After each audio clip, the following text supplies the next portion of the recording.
Okay, everyone. Just wait a second for the stream to catch up. Make sure that worked. Perfect. Okay. Hello. My camera's a bit weird here. Hold on one second. That old phone doesn't work. You guys know how weirdly into audio video I am, so that will take 1 second there. And we'll put that in there, and then we'll clap that in.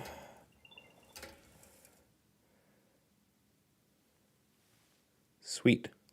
Okay.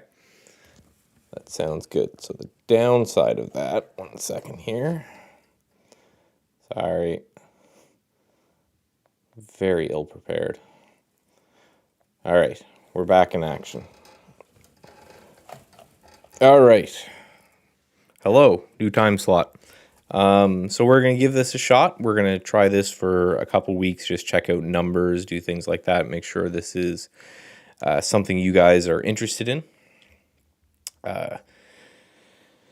So, if anyone just new to the channel in general, my name is Michael Noss. I'm a chartered market technician and quantitative trader. This is a kind of a series that I do where once a week I just sit down. We go over the entire crypto market the stuff that I watch anyway, then over the entire stock market.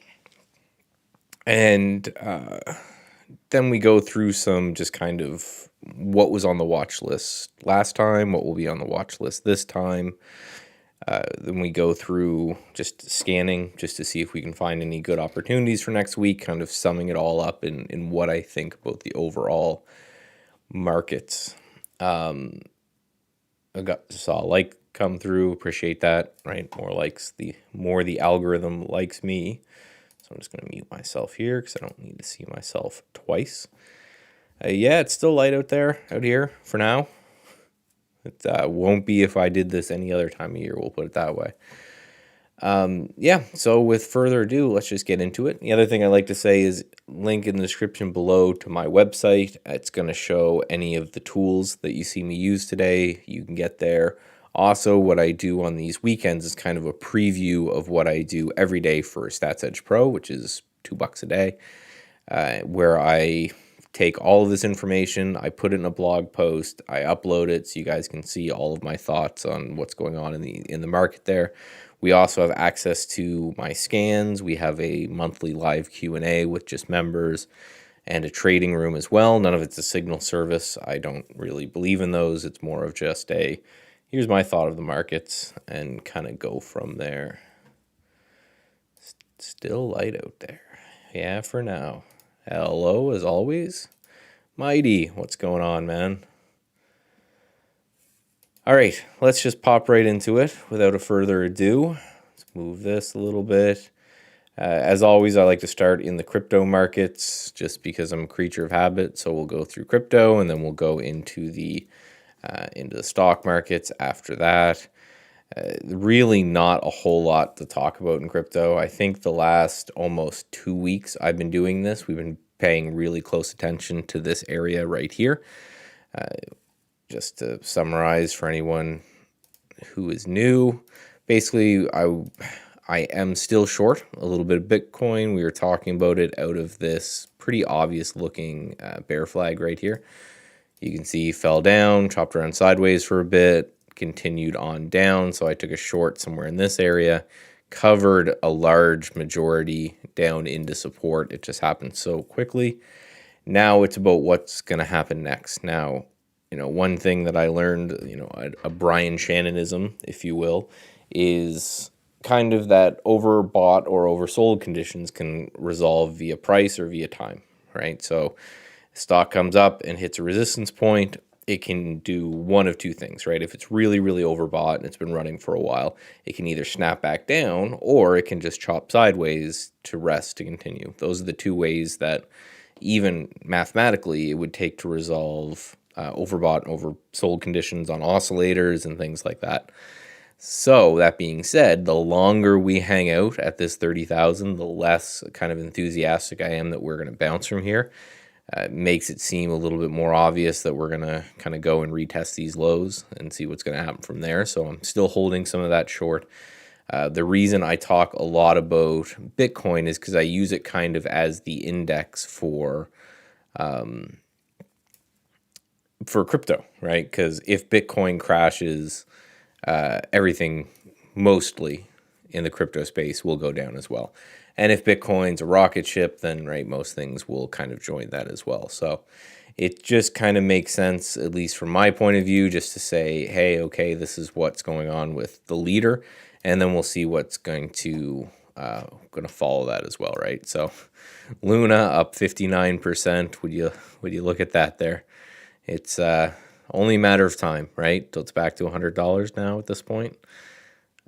I do feel bad for people who have been killed by this, certainly, right? That's no laughing matter. But the people who are buying it now, not knowing that it's now like there's 6 trillion some odd coins out there. I've heard people say, oh, if it only goes back to $1, we'll all be rich. But it's like that would have to have more than the entire crypto market combined. So we will just skip over that one. Like always with anything, I'm looking for relative strength. It's kind of all I'm about, is trying to find what is the strongest when it comes to these different markets, and then I want to invest into those strongest. So whether it's crypto, whether it's FX, whether it's whatever, that's kind of what I'm watching here. So this TRX, I'll actually have to check my Kraken account to see if I got triggered in here. We were watching the anchored VWAP from this area right here, which I think actually corresponded with, all-time highs a little bit above. And we had this on the list as the only crypto I was finding. That's kind of the note behind. So I'll just keep that note here as well. Basically, it was the only one that wasn't crashing with the rest of the market. So that's what made it interesting. I know I had a buy stop limit somewhere in this area. I'll check on that after the stream. That's one thing I love about, again, I'm not affiliated with unless there's someone here from Kraken, then hit me up. But one thing that I like about Kraken is you can do conditional orders. So I could basically say, hey, put in this stop limit to buy me 10 grand or so of TRX. And if I get triggered, automatically put in a stop loss. So it makes it really easy just to set out your levels, walk away. You'll either get triggered or you won't, right? You don't really need to worry too much about it. Just check in on it once a day or so and see if it's at that level. The only thing is, if I did get triggered, I should have gotten a notification, but that's on my phone, and that's what I'm using to speak to you fine people today.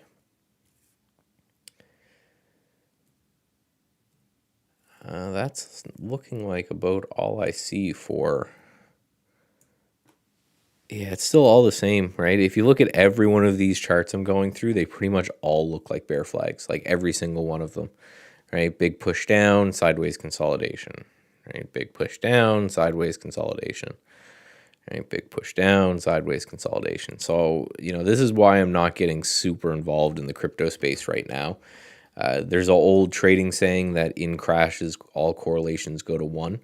Which essentially just means that, when things are going up and it's a normal market, or things are going down slowly in a normal market, you can often get, things that outperform, things that underperform, things that are relatively strong. When everything crashes, pretty much everything crashes. And that's what we've had in the crypto space is, nothing short of a crash. So, that is all I'm going to look at for the crypto space. So again, just to summarize, I like to summarize before I go to each new symbol. 30,000. 30,000 is everything. If we can start to trade into, 35 or so and hold up in this area, maybe. It just seems very highly unlikely to me that we're going to test this level like 6 times and still hold.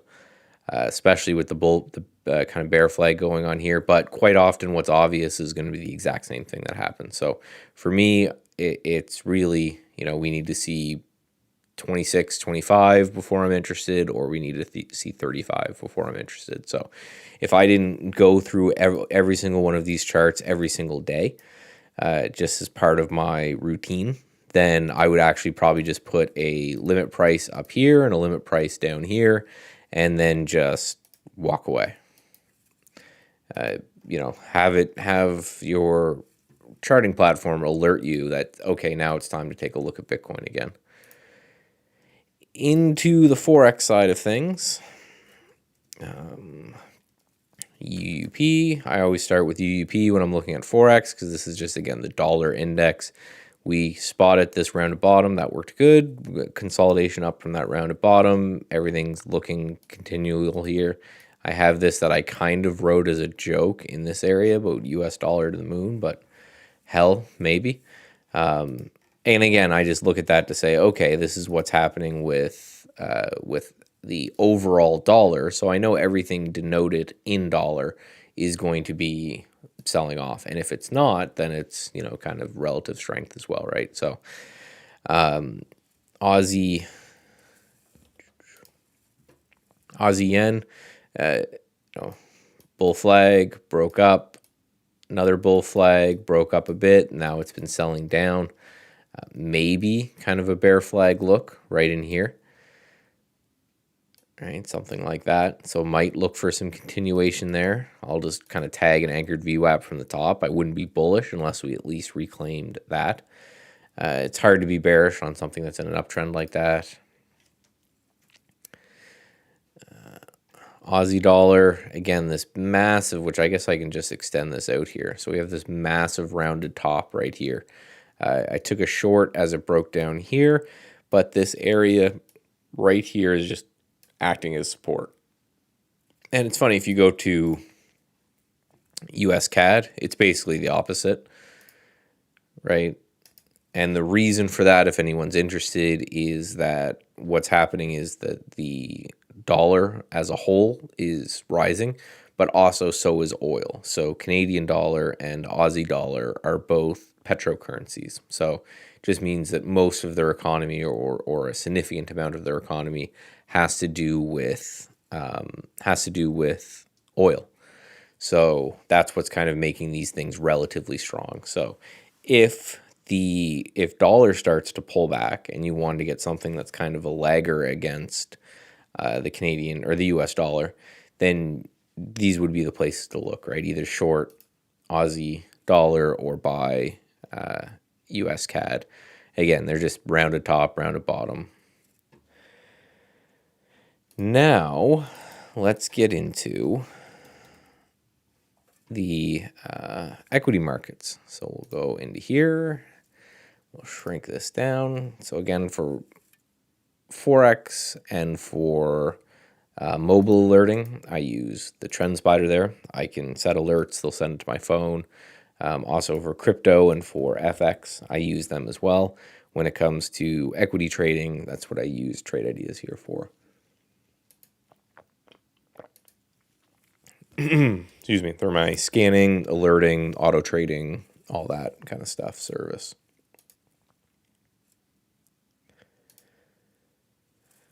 As always, I encourage questions, comments, feedback. I'll go through what symbol requests at the end here. So if that's something that's interesting to you, you want me to look at a symbol or something when I start scanning for stuff on my own, that's when I'll be going over that.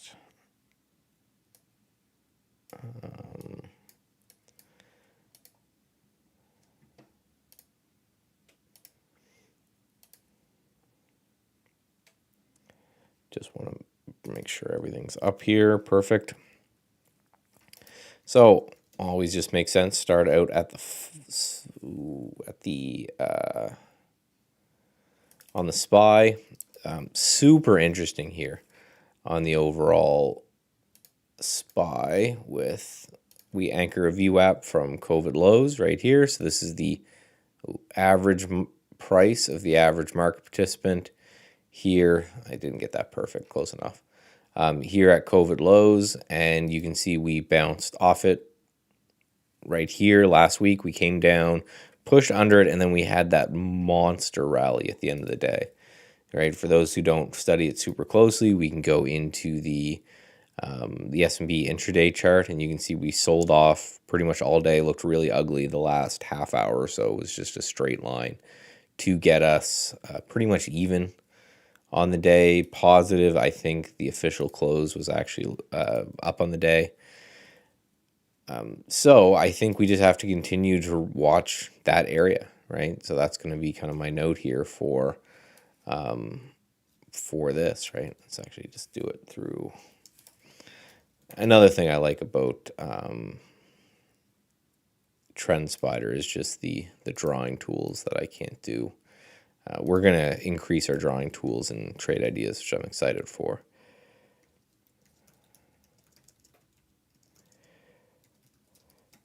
Right, so really when it comes down to it, I spend most of my time kind of looking and watching the SPY, but we really have no information to glean until this area is cleared to the downside significantly, or until we get a bounce. Now, I checked futures. I don't know if that's still right. Man, I'm slanted here. And we are up on futures right now. It's just investing.com I use for the Sunday futures open.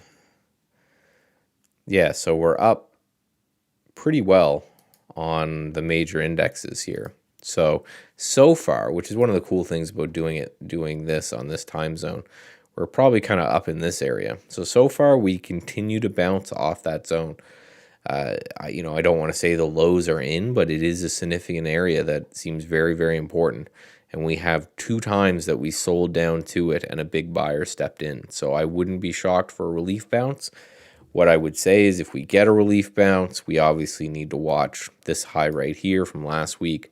And then if we clear that, this is the real stickler point, this 420 area. That was just a massive level here going back like 2 years.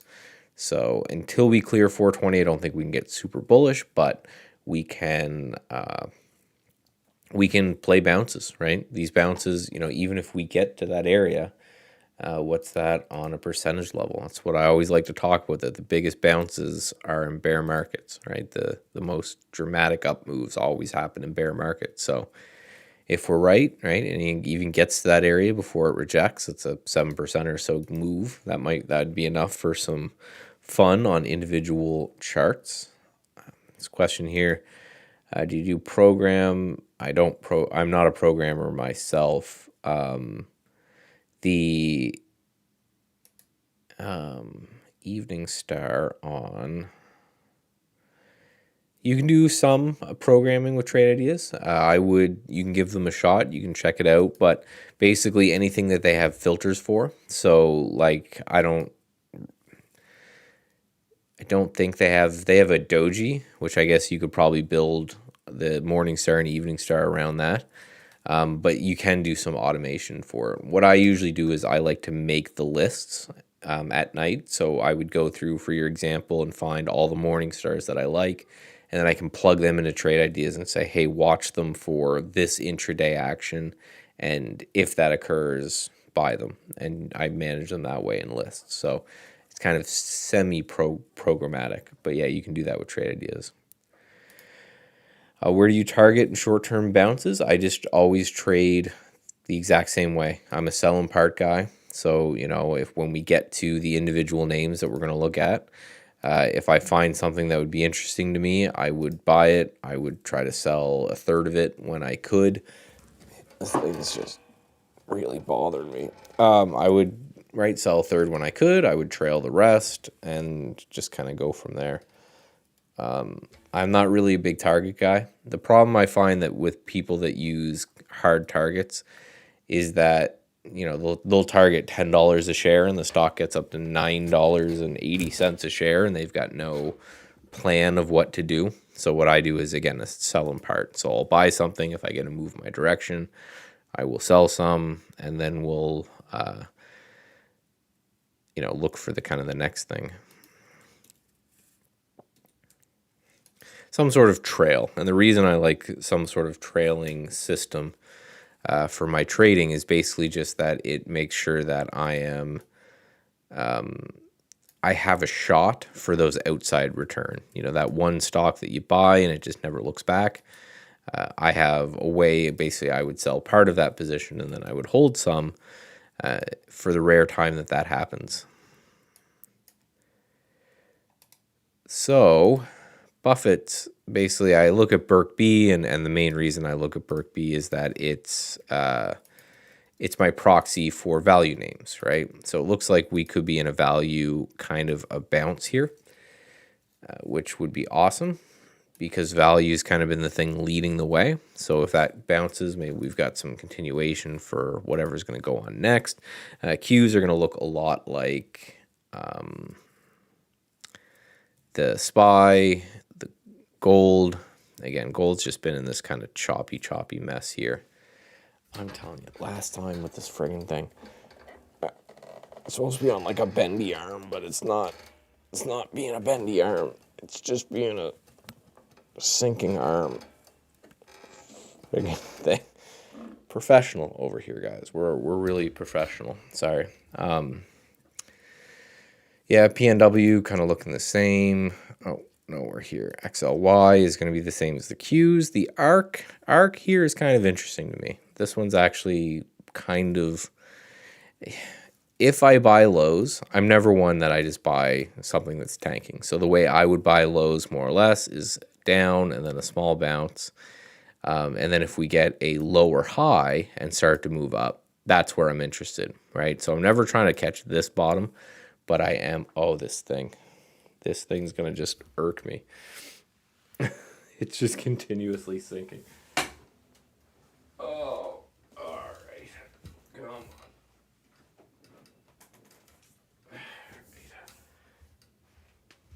This is a comedy stream, didn't you know, guys?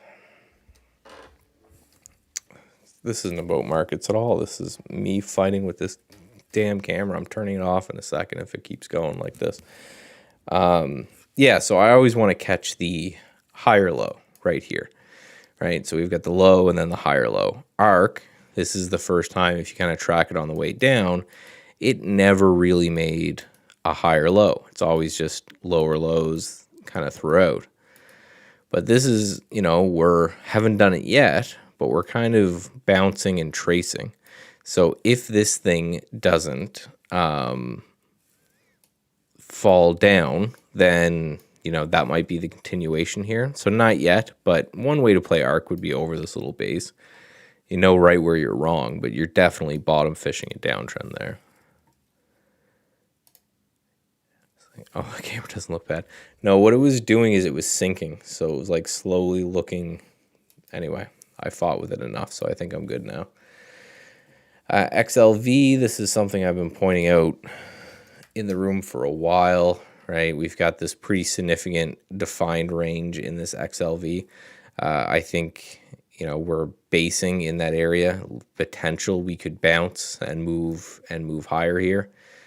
Inside that range, it might be one of those things that, you take a look at and say, hey, this is the overall, this is the overall healthcare field. So what you do is look for relative strength within that field. I thought you were talking about ARC being interesting. Yeah. Well, it's interesting. Again, not yet. Right? So again, the only way I'll ever buy bounces is on that higher low play. So what I'd want to see is kind of a failure to push lower and then a continuation. But again, you have to know you're fighting the trend, and you have to know that fighting the trend's making your life really, really hard. The point we're going to reach at some point, if the whole market continues to go down, then relative strength will still be stuff in downtrends, right? So we have to adapt and continuously try to find relative strength. So it might be something that one of those things that, and that's the reason for my higher low play, right? Because as things doing this, it's still in a downtrend. If it bounces, sells off, makes a higher low, and then bounces, well, then that's kind of the first time right here where it's officially changed trends, right? So that's what we kind of got to look at. so far. XLU is a very interesting looking one. It's holding strong. Good thing you mentioned ARC too.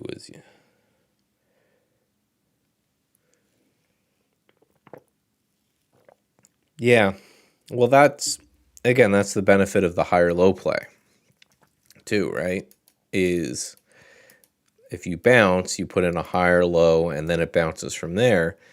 A very tight stop would be right here, but even if you wanted to go a little bit looser, that if it makes new lows that you're going to go. But what you have to offset with that is that you're buying something in a downtrend. So then your probability of success is going to decrease as well, right? Because you're counter trend trading at that point. It's going to make things harder. But, right, and then that's the trade-off. If you nail ARC, it's going to move a lot on a percentage basis. Don't ever fool yourself into thinking any of this stuff is going back to all-time highs anytime soon. All right, I feel bad, but just to be that guy. But if there's anybody in Peloton or Zoom or any of these, just don't fool yourself. Peloton is not going to be $100 stock in the next little bit. And the way I know that, I don't know anything. They could do something crazy and change their business. But if you go back to both most recent crashes, you go back to the financial collapse and you go back to the tech collapse, and a lot of the companies that survived, which most of them did not, took years and years and years to get anywhere near all-time highs. Right, there's one way. The example is always Microsoft, right? You go to Microsoft, you go on a monthly chart, you zoom back, right? This is the tech bubble right here for Microsoft. And again, the reason we picked this one is it is a nice, good company. It wasn't one of those fly-by-night places that made no sense to be that high, which is something that, like Peloton, I could argue made no sense to ever be that high. Zoom made no sense to ever be bigger than ExxonMobil, things like this. But Microsoft, it was obviously hit overvalued, but again, good, solid company. So it made that high in Jan 2000, and it was 2017 before it made it high again. So if anyone's like, hey, I just buy stuff and I'll hold it and it will come back eventually, show them this chart. 17 years until you made a single dollar. So regardless of how much you were down on it, it was probably a better idea to get the hell out and then make your money somewhere else. Just a caveat to anyone who's thinking of buying the dips in these names, just understand that you're not going back, you're just buying dips, right? You're not going back to where things were before. Not a big fan of trading these Chinese names, but KWeb I've been watching for a while, maybe setting up that higher low play. Right, so we pulled back, we put in kind of a base here. If this starts to move higher, again, I would pick up individual names, but again, you've got the massive risk that is China that just that goes, hey, we want to shut down this company. And, there's not a damn thing you can say about it. It's like, that's not super interesting. So that is all the ETFs I'm interested in. So now we will go into the watch list. And I already saw a chart request. So I'll go back and grab that. This is where I can take a look at any individual charts you need, and this is the moment where we're going to go through and scan to update the list, because again, part of Stats Edge Pro is my watch list. Again, not a signal service, but is a watch list. Thoughts on Plug? Plug looks awful to me in a downtrend. ICLN, Same thing in a downtrend here. So again, for any of these, I want to see a higher low form. This one just formed a lower low. And again, I don't even like buying these things that are in downtrends. I'll just wait, right? I'll just wait till they become uptrends. Wire, I'm going to leave this one on the list because it's holding this area right here. So this one was on the list from last time. I'm going to leave that. If we break down under this area, I'm not interested. Parts, looking to see this over Friday's high, still looks good. Funko, I'm going to leave this one for now. It's sold off, but it actually reclaimed late day, which we're seeing a lot of. Udemy, I really like the look of this one. Rounded bottom, bit more of a speculative kind of down picking play, but we're going to have to do more of that if the market, everything ends up being in a downtrend. Kind of looking at this one just to say, hey, if this one breaks, we could make it to maybe anchored VWAP from all-time high there.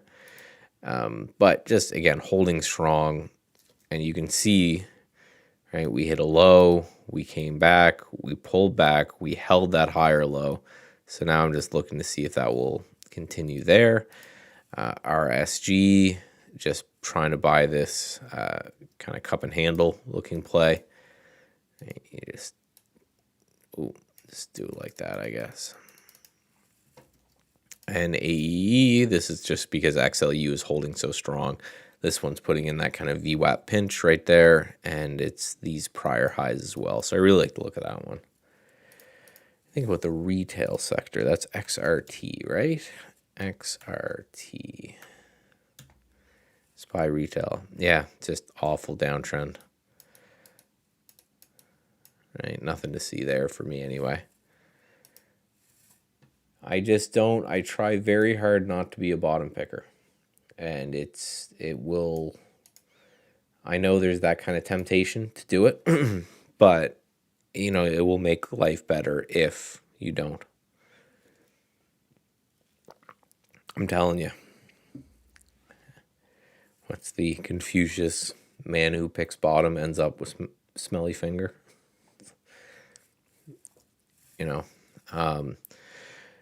Okay, so again, this is when, if anyone has any charts they want me to look at, I can definitely take a look at them. I'm just going to start scanning the overall markets here, try to figure out what is relatively strong, things that I think are going to continue to be strong, and any kind of setup as well, just to try to make the list. Again, I'm not super keen on making sure the list is really, really big right now. I just don't think that that's super important because you want to go easy in these kind of bearish markets, especially these onshore type markets. Boom. And then from there, once things kind of more make sense, you can go through and have a little bit more of a direct stance on things. Let's go look at the Bollinger Band squeeze here. Apple. Yeah, Apple's in a pretty serious downtrend here as well, right? Low, lower high, lower low. I guess this one's kind of a higher high than lower low. Pretty serious downtrend there. 140 seems to be interesting for it. You could play it off 140 if you're interested, but still in a downtrend. It's broken with the rest of it. And Home Depot, this one's way weaker than Apple, right? This thing's been in a downtrend for a long time now. Again, so I would need to see that trend reverse before I'd be interested in either of those. Oh, no. So there's no... Okay, then. There's nothing from the Bollinger Band squeeze. We'll go to the bull flag.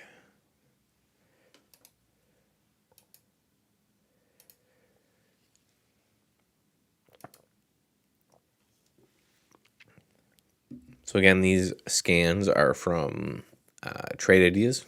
and they're kind of just built in. This one's looking for a bull flag on the daily.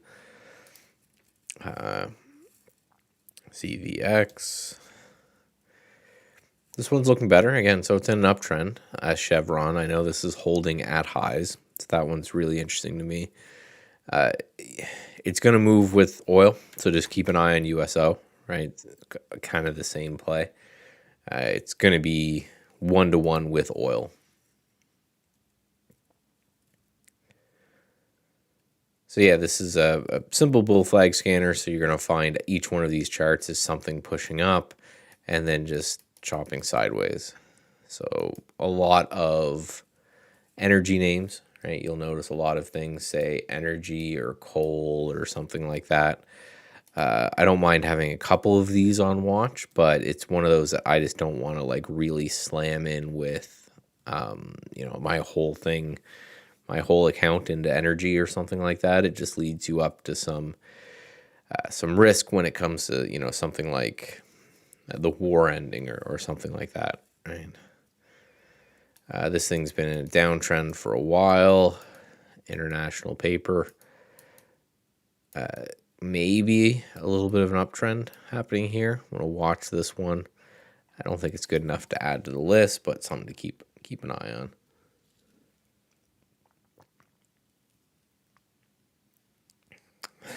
It's an interesting looking little bull flag on a Chinese name if you want to do that with KWeb, but I'm not. I get nervous when they do things like they did with DD, where they just kind of took everything off the market and just said, okay, we're just tanking our market like 80% now. Makes it worrisome to participate at the very least.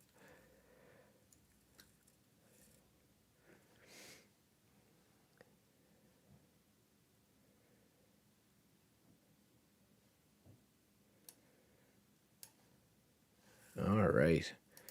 And again, I'll take a look if anyone's got any symbols that are interesting, but really everything's got kind of the same look, right? A sell off and then bottoming tails. Right? Sell off, then bottoming tails. I think the whole market's kind of waiting for what is next. Yeah, they all have the same kind of pullback, bottoming tail look, which certainly not a bad thing. It just means that the whole market looks very, very correlated right now. Except for this one, shout out to our trade of the week at Trade Ideas. Spotted that right in this area, and it's been just a nice up grind ever since. I've got some of this myself, which I'm enjoying. BKI. Interesting. I already have this area shined in right here.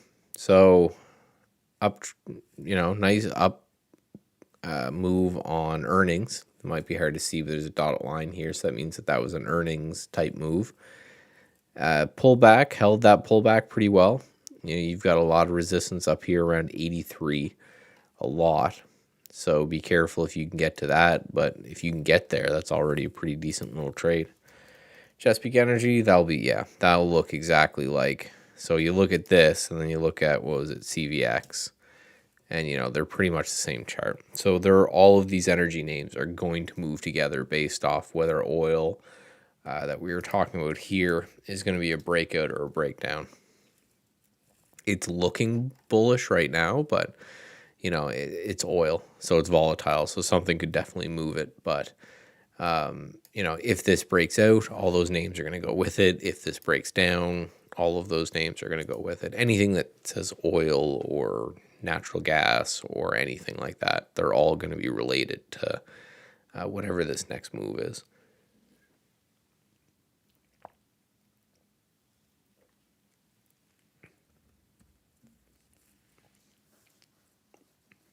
Ooh, that was a nice breakout on Friday.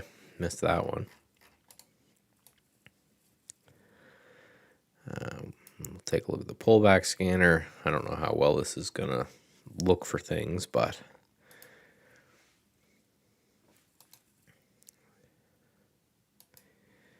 So what this particular one is, it's called strong stock pulling back, and it's really just that. It's looking for something that's in an uptrend and kind of pull back pretty harshly. The idea being that's something that does, that's in an uptrend. The hope is that you get the pullback, and that's just going to be the low into the next uptrend.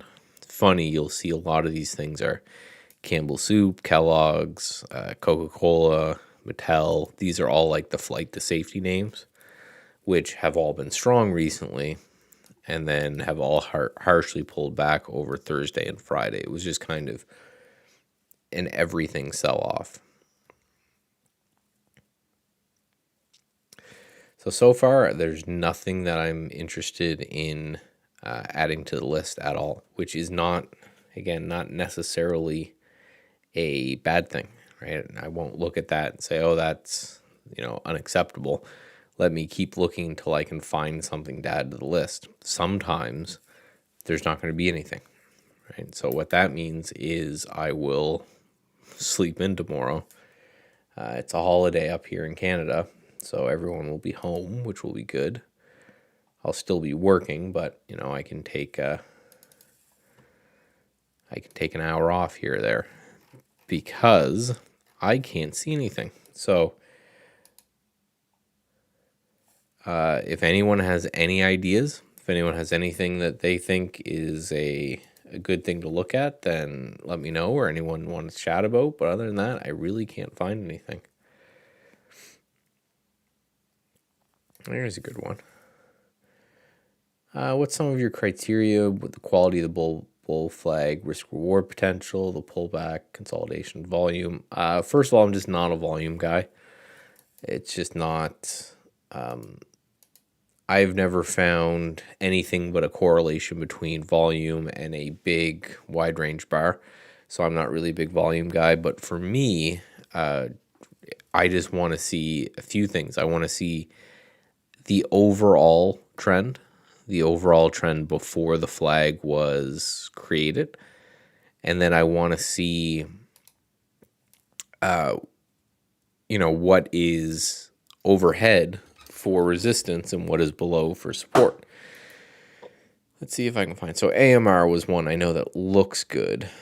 Oh, we need symbol linking, dock window. So AMR looks really good. The reason that I didn't take it is because I already own a whole bunch of oil names. The guys in the room will tell you oil was relatively strong kind of way back in here. So we were buying oil names. So I just don't want to get too much. But this is a good-looking bull flag if it wasn't in the oil sector. And the reason I would say is because it's getting very, very tight.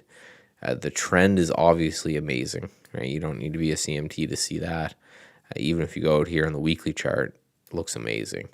And there's nothing really above us, right? Where if, something like BKI, I know we just talked about, let's grab, like EDU, right? This is technically a bull flag because you would probably consider this the pole, but this is a very wide flag. So it makes the risk reward harder. And then at the same time, you've got a bunch of stuff overhead. Like if you go into the weekly chart, you've got all of this kind of consolidation that you're dealing with. So it's, how did it look when it gets there? What is overhead, right? You've got push up and then you've got some sideways consolidation. But the way I would look at it is that this right here would probably be overhead resistance. And then if you go back on the weekly chart, you see that we've got, right, all of this resistance up here. So I'm just less interested to this. The more of a run the stock has to go without, bag holders from back here or something like that, the more I'd be interested in. And then, yeah, the tightness of it. So basically everything you said except volume.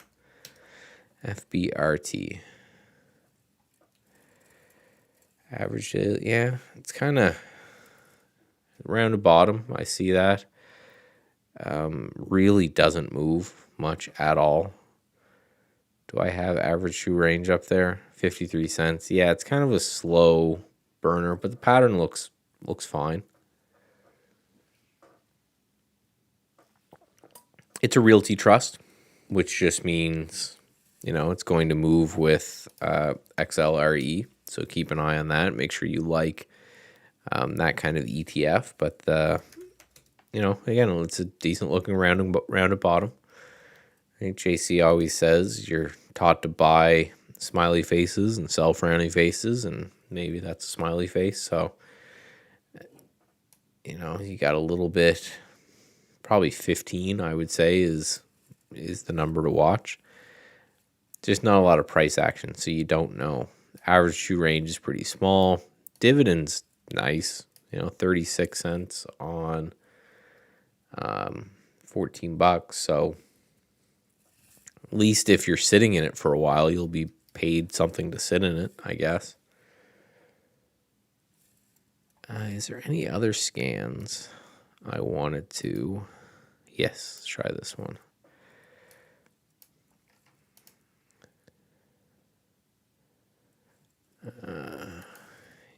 ESPR. Esper. No, not that. ESPR. All right, you're being difficult. That's an interesting one as well. Rounded bottom into, it's got this gap to fill. Right, so often people just kind of look at probably that as a gap fill. So if you're interested in it, you know that gap fill, sometimes those can often act as resistance when it comes up and it bumps its head into the gap. So I would just make sure your risk reward profile, that if it only got into this gap, would be enough, right? So, if you're buying it here with your risk down here, then, and you can always draw this out, which I really like in TrendSpider. So I could say, all right, I'm going to buy it and my risk is going to go down here, and, it may only get this far, right? That's a 0.65 risk reward. So for that to be a profitable trade, if taken 10,000 times and assume a 50-50 win rate, well, it would have to be, I guess, accurate like 75% of the time to make you money. So, but if you're going to be kind of a short-term trader and you're putting your stop up there or something, well, then that flips it on its head. You only have to be right 25% of the time. So,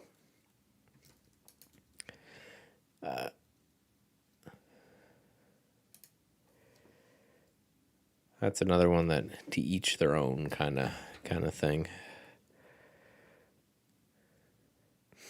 Geez, ORTK, $100 down to 1.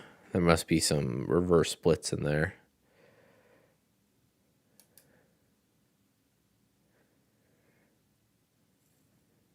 Yeah, a lot of these are beaten up things that are getting super tight. Turtle Beach.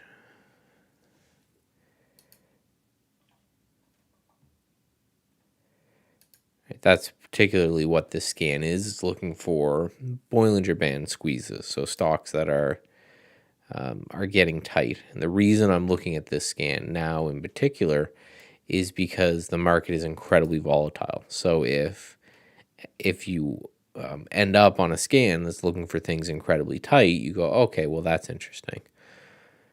Potential lower high here in this OLO. I don't know, just so beaten up from 50 down. We're probably going to see a lot of these too. Which would lead to something interesting, if the fact that we are to a stage where they're going to bounce the junk, right? They're going to bounce the bad stocks. Then it may be to a point that we're looking to kind of bounce everything overall.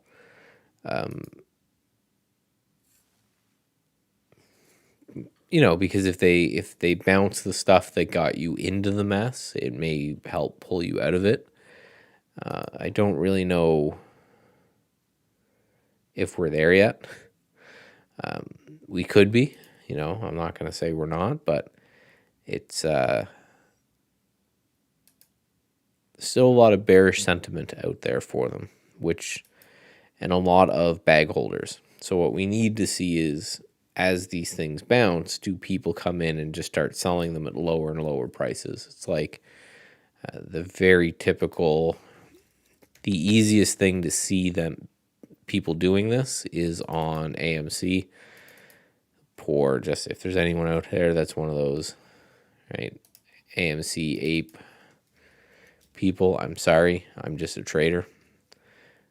But right, you're seeing a high and then a lower high and then a lower high and then a lower high. So basically there's just all of these bag holders from back here that bought the snake oil from people, and they're basically saying, okay, I put 10 grand into this and it's currently worth 1.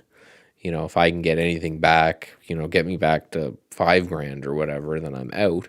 And you just see this thing's just banging off lower and lower and lower prices. So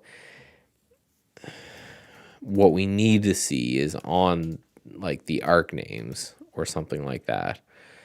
Is that what we're going to see? If we do bounce, you know, I would always have, and you want to play these bounce, right? We have a high here and then a lower high and a lower high. And that this kind of has happened the whole way down, right? Every bounce has been sold. So what you need to do is say, well, if they're going to come in early again, they're probably going to come in around here. So is that going to be enough to maybe move my stop up or something like that? Which, again, is the benefit of the higher low play. You want to see the bounce, pull back.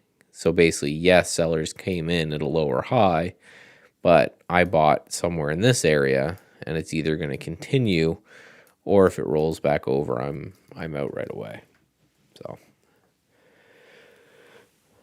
all right, everyone. Does everyone have any other charts to look at? I'm not going to continue to scan. You know, this market's kind of iffy, so there was nothing really I found from my list. So there's really nothing else to do. I went over all the markets. I've got my thoughts of those. I'm going to put those together for the Stats Edge Pro member, which if you're interested, links in the description below, into a nice little thing. But it's basically just going to say we need to wait. So if you're new to trading and you're still in that phase where you're like, I have to do something all the time, understand that's not the case. And now is a good time to wait, right? We are at a point in the SPY where it's kind of a do or die area, it feels like, right in here. We're either going to bounce from that anchored VWAP that we drew from COVID lows that looks something like that, and it's right under us, or if these two bottoming tails that kind of happened in pretty substantial fashion, if they both give way, I would be a little bit worried for the longs, just because that's been the kind of saving our day. Whatever entity or group of traders or whatever has been buying late in the day right there, they scooped up a lot of contracts. So I really think it's all about Friday's low, and it's all about looking at these things on a closing basis, right? Twice, if you had shorted into that down move, you would have got hammered. So let's wait for a close or two under that low and then kind of reassess from there.